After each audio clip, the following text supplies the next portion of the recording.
पुण्य की गुल्लक, जैसे कोई छोटा सा बच्चा गुल्लक भरता है ना, तो गुल्लक जब फोड़ता है ना तो उसमें से पैसे इकट्ठे कर गिफ्ट लेकर आता है।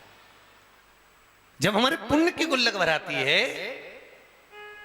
हमारे पुण्य जब प्रबल होते हैं और पुण्य की गुल्लक भराकर जब फूटती है, तब जाकर जिंदगी में पुण्य की गुल्लक जब फूटती है, तब जीवन में एक बार शिव महापुराण की कथा श्रवण करने का सौभाग्य मिलता है। राठी परिवार तो सौभाग्यशाली है, पर जितने भी परिवार से जुड़े हुए बंधुगण आए हुए हैं और जो काशी में रहने वाले जीव भी जो कथा श्रवण करने आए हैं, जो बाहर से भी भक्त लोग कथा श्रवण करने आए हैं, तो उनका स्वयं का भी भाग्य है, उनकी स्वयं की भी पुण्यता है कि आप अभिमुक्त नगरी, मोक्ष नगरी काशी में कथा को रसपान कर। ये वो काशी है जो सतयुग में भी समाप्त नहीं होती, त्रेता में भी समाप्त नहीं होती, द्वापर में भी समाप्त नहीं होती, कलयुग में भी समाप्त नहीं होती। फिर सतयुग आएगा, फिर त्रेता, फिर द्वापर, फिर कलयुग, पर यह काशी अजर और अमर, ये नष्ट नहीं होती। यथा की यथा, वही की वही।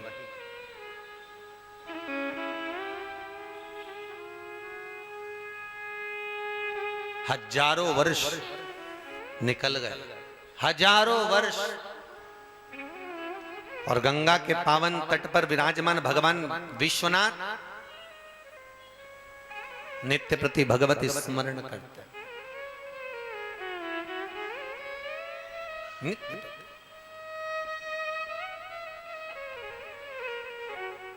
और एक बात हम अपनी जिंदगी में उतार कर रखिए, उसका नाम ही विश्वनाथ है। किसी 33 कोटि देवी देवता के आगे विश्वनाथ नाम नहीं जुड़ा। जुड़ा है क्या? किसी भी देवता को उठा लो,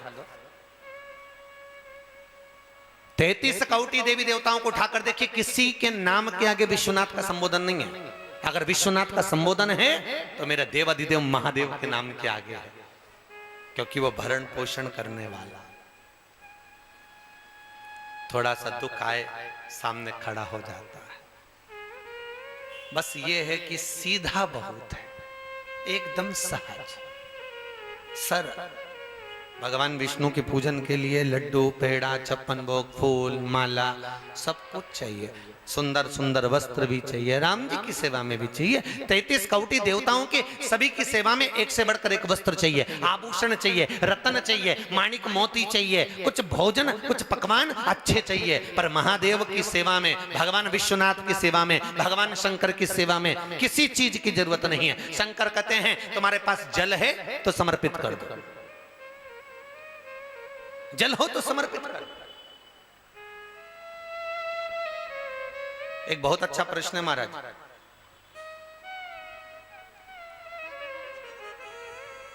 अभी उज्जैन के पास में करछा में कथा करने गए थे, तब एक प्रश्न किया था एक बच्चे ने, गुरुजी भगवान शंकर के मस्तक पर गंगा विराज रही है, सही है कि गलत है?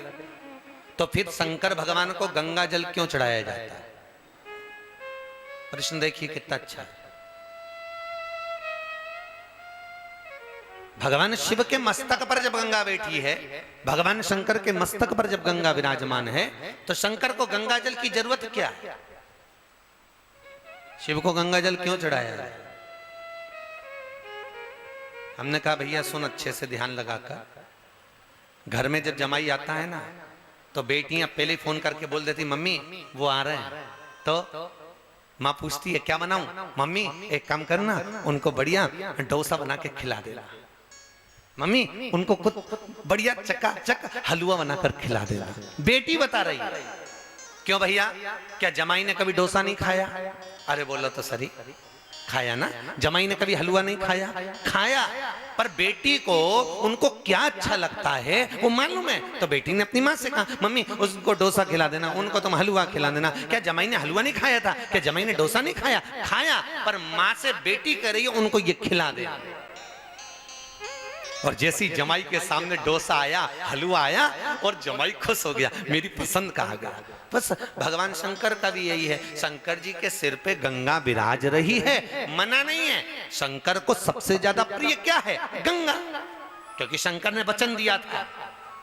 ये पार्वती जी की बड़ी बहन है गंगा। जितनी माता पार्वती शंकर को चाहती है उससे 10,000 गुना गंगा शंकर को चाहती है। इतनी प्रिय है गंगा शिव को। गंगा जैसे पार्वती जी ने हजारों वर्ष तक तप किया शंकर को पति बनाने के लिए, तो गंगा मैया ने भी हजारों वर्ष तक तप किया शिव को पति बनाने के लिए। पर